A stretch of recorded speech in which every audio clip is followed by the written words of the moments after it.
Hello guys, welcome back to our channel. ఈరోజు మనం గోంగూర పచ్చడి చేసుకుందాము. గోంగూర పచ్చడి రోట్లో నూరితే బాగుంటుందా, మిక్సీ పడితే బాగుంటుందా? కమెంట్ చేసి చెప్పండి. ప్రాసెస్ ఏంటో చూసేద్దాము. 4 కట్టల గోంగూర, 2 కట్టల కొత్తిమీర, కొంచెం జీలకర్ర, కొంచెం అల్లం పేస్ట్, ఎల్లిపాయలు, ఆనియన్స్, పచ్చిమిర్చి మధ్యలో కట్ చేసి పెట్టుకోండి. ఆనియన్స్ 3 పెద్ద సైజ్ చాప్ చేసి పెట్టుకోండి. నెక్స్ట్ ఒక ప్యాన్ పెట్టుకుని దాంట్లో 2 టేబుల్ స్పూన్స్ ఆయిల్ వేసుకుని పచ్చిమిర్చి ఇలా వేసేసుకొని మంచిగా వేయించేసుకోండి. ఇవి మంచిగా నూనెలో వేగితే టేస్ట్ బాగుంటుందండి. ఇలా మంచిగా ఫ్రై అయిన తర్వాత 3 పెద్ద ఆనియన్స్ కట్ చేసి ఇలా వేసేసుకోండి. దీంట్లో ఆనియనే మెయిన్ టేస్ట్ అండి. కొంచెం పెద్ద సైజు ఆనియన్స్ తీసుకున్నాను, మీరు చిన్న సైజ్ అయితే కొంచెం ఎక్కువ తీసుకోండి దానికి తగ్గట్టు. ఇవి వేగిన తర్వాత, ఎక్కువ వేగన అవసరం లేదు, కొద్దిగా వేగిన తర్వాత ఎల్లిపాయలు వేసుకోండి.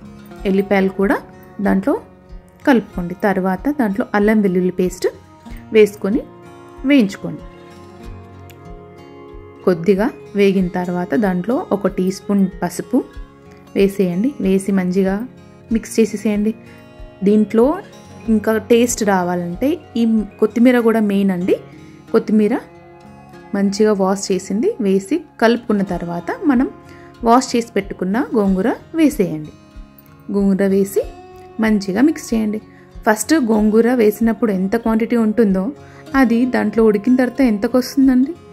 కొంచెమే అవుతుంది కదా, చూసిందా? ఇలా మొత్తం మగ్గిన తర్వాత దాంట్లో జీలకర్ర వేసుకోండి.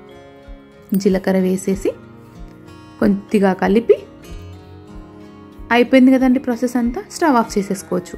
ఇది అంతా చల్లారిన తర్వాత దాంట్లో 3 టీ స్పూన్స్ సాల్ట్ వేసుకోండి. 3 టీ స్పూన్స్ సరిపోతాయండి. సరిపోకపోతే మనం టేస్ట్ చేసినప్పుడు వేసుకోవచ్చు. ఇప్పుడే ఎక్కువ వేసేయకండి. దీన్ని ఇప్పుడు మనం రోట్లో రుబ్బుకుందాము. నా దగ్గర చిన్న రోలు ఉందండి, కొద్దిగా వేసుకొని రుబ్బుకుందాము. రోట్లో వేసింది కచ్చాపచ్చగా ఉంటుంది కాబట్టి టేస్ట్ అయితే చాలా బాగుంటుందండి. మీ దగ్గర రోలు లేకపోతే మిక్సీలో అయినా పట్టుకోవచ్చు. మిక్సీలో కూడా టేస్ట్ బాగుంటుంది. ఇలా అంతా రుబ్బేసుకున్న తర్వాత మనము ఒక గిన్నెలోకి తీసేసుకుందాము. రుబ్బుతుంటేనే నాకు నోట్లో నీళ్ళు ఊరుతున్నాయండి. ఇలా అంతా తీసుకున్న తర్వాత ఇక్కడ ఇంకొక మెయిన్ ఇంగ్రీడియంట్ అండి, మెయిన్ టేస్ట్ యాడ్ చేసేది ఏంటో చెప్పాలా? చూసేయండి. ఇలా సన్నగా చాప్ చేసుకున్న ఆనియన్స్ వేస్తే పంటి కింద వస్తుందండి, తగులుతూ ఉంటే చాలా బాగుంటుంది. ఇలా ఒకసారి ట్రై చేయండి. మీరు ఎప్పుడైనా ఇలా ట్రై చేశారా? కమెంట్ చేసి చెప్పండి. ఇలా మంచి మిక్స్ చేసుకున్న తర్వాత ఇది రైస్లోకైనా, రోటీలోకైనా, దేంట్లోకైనా బాగుంటుందండి. నేను ఇంకా కొద్దిగా మిక్సీలో పట్టానండి. దాంట్లో కూడా మనం ఆనియన్స్ యాడ్ చేసుకుంటే బాగుంటుంది.